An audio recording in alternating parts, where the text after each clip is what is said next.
Welcome back to my studio. I hope you enjoyed making a lot of nice papers like Eric Carle did. Today we're going to get ready to make our papers into some animals or some creatures or some insects. You'll need to gather a few more supplies. So here's what you'll need. You can use that same newspaper to protect your table where you're working. You'll need some glue. You'll need some scissors. You'll need something to put your animal on, a background piece of paper. You could use just your same white paper from the computer. You could use construction paper. You could use an old piece of cardboard. You could use a paper bag that you've cut into a rectangular shape, or any shape really. This is a big poster board I bought at the store. You could just fold that over. Poster board works great. Or you could even use a piece of newspaper. Of course, you'll need all your papers you made. Now, if you weren't able to make papers, you could use some things you have around your house. Tissue paper. This came from an old bag that I had. I think this is from some wrapping paper. It's a paper that I just scribbled on with oil pastels. All right, get your supplies together, then we'll go to the next step. All right, now that we have all of our supplies together, let's take a look at some of Eric Carle's collages that he used as illustrations in his book. Here's a collage that he made for the very hungry caterpillar of a beautiful butterfly. Can you see all the different types of papers he used to cut and glue together to create the details of the butterfly? Here's a beautiful Luna moth. They're very special. Look, here's some of that scribbly paper we were talking about.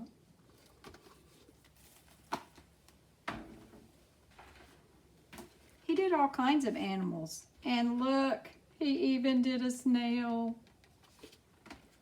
But one of my favorite books that he did and one of my favorite illustrations that he created was a mixed up animal. Remember, it's from the story of the Mixed Up Chameleon. There's his name, by Eric Carle. And what happened? The animal kept wishing that he was other things.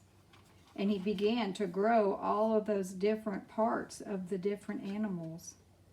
Kind of a mixed up animal. I think that's what I'm going to try. So first I'm going to decide what kind of body I want. This might make a fun body for an imaginary creature. So I'll take my scissors, and I'm going to imagine first the shape that I want. And then I'll just start cutting. And remember, it's much better and easier to turn the paper while you cut. Notice I'm not turning my scissors, I'm turning my paper. That's a little trick. I'm just cutting the shape that I want. I'm going to start with sort of an oval shape, but any shape will do. You decide what animal you want to do and make the shape. Yeah. Now I might need this for something later, so I'll put it over on the side. So there's my body.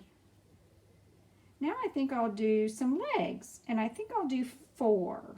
What could I use? Let's see. That might be sort of fun.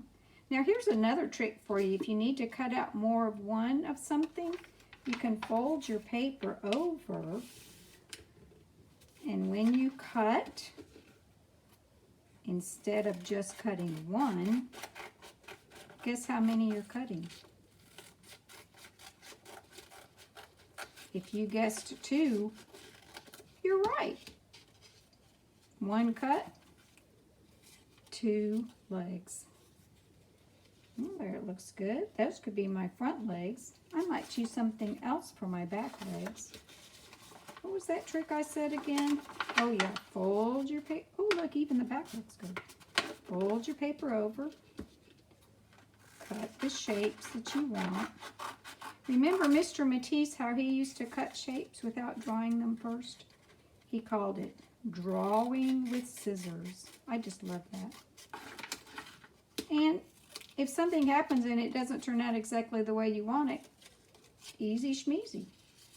Just make another one. Now these, since these are the back legs, I'm going to tuck them under my animal.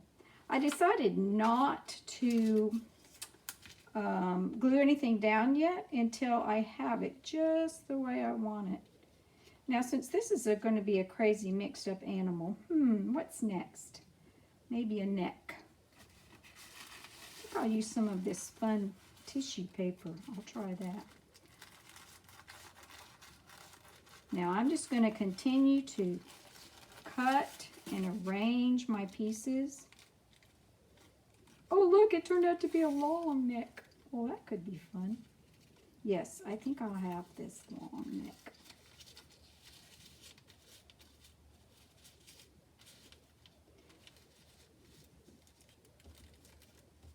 All right, so I'm going to continue to build.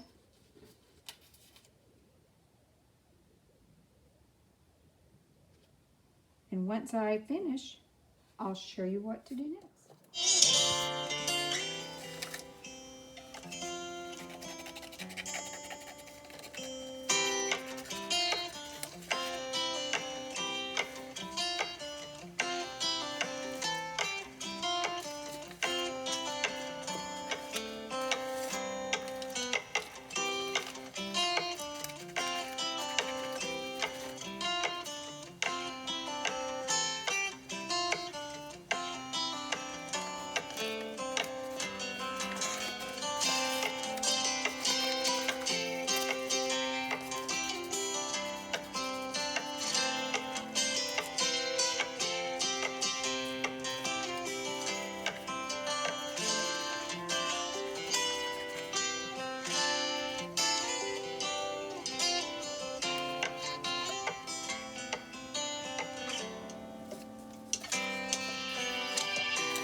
Okay, I think I am pleased with what I've put together.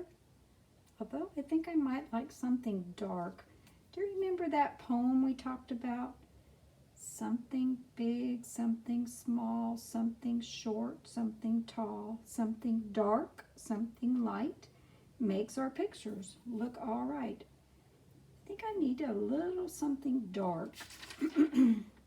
Oh, I like this paper. I think I'll excuse me. I think I'll add one more something just to add a little darkness to my design. Oh, that gives me an idea.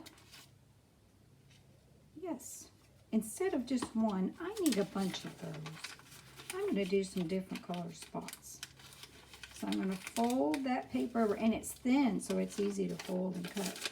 I'm going to fold that paper over, and then I'm going to cut out some circles.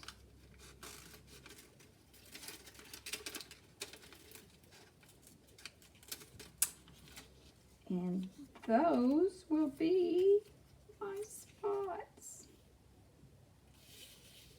Oh, I think that adds just a nice touch. Now I think I might like to make my wings keep falling off. Maybe make some spots that are different sizes, or I could even do different color spots. Oh my gosh, so many ideas just come. That happens sometimes when I make art. It may do that to you too. When I'm in the process of making, new ideas just start popping into my head. I love it when that happens. All right, now I could add a lot more. I could add stripes on my legs, or I could do something different with these wings, but I think that's good enough for now. All right, so now the next step then is to start gluing things down. Now remember, we don't want to use too much glue. I'm going to start with the things on top before I go there. So I'll open up my glue, and just like the glue bottles we have at home, at school, you don't want to hold it up in the air and glue. Remember what we always said?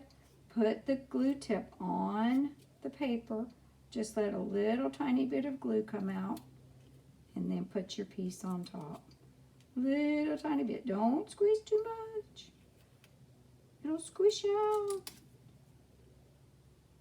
And just glue all the top pieces on first.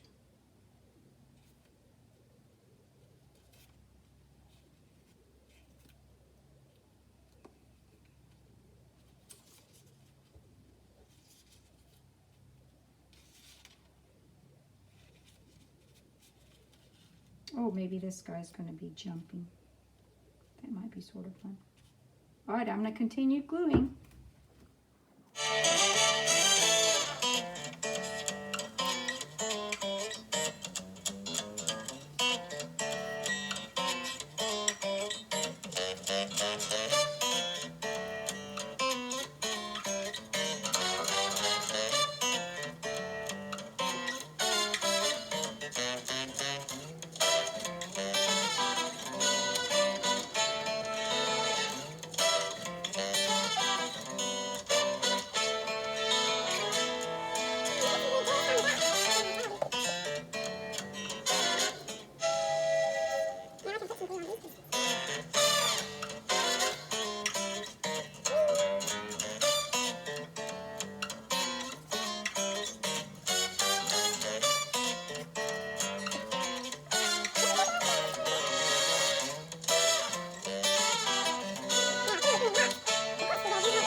Okay, there it is.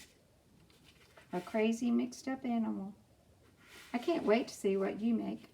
Now there's some samples coming up. Enjoy those. Enjoy cutting. Be safe now. Remember, if you're not using your scissors, they're tools, not toys. If you're not using them, just leave them down. Don't squeeze out too much glue. Make sure to close your glue when you're finished. And last but not least, when you have it all glued down and you're happy with the arrangement, take a crayon or a pencil or a marker and write your name. Just like Eric Carle, signature. I can't wait to see yours. See you next time. Here are some examples for you to see that other children have made. An owl with big eyes. Here's a cute ladybug with wiggly eyes. You could use those if you had some. Oh, and look at the happy butterfly. Look at all the bright colors. Oh, and look at this guy. A crazy mixed up animal, maybe. And look, here's a puppy made out of newspaper. If you'd like to hear Eric Carle read his own story of the Very Hungry Caterpillar, there's a link to it. Enjoy!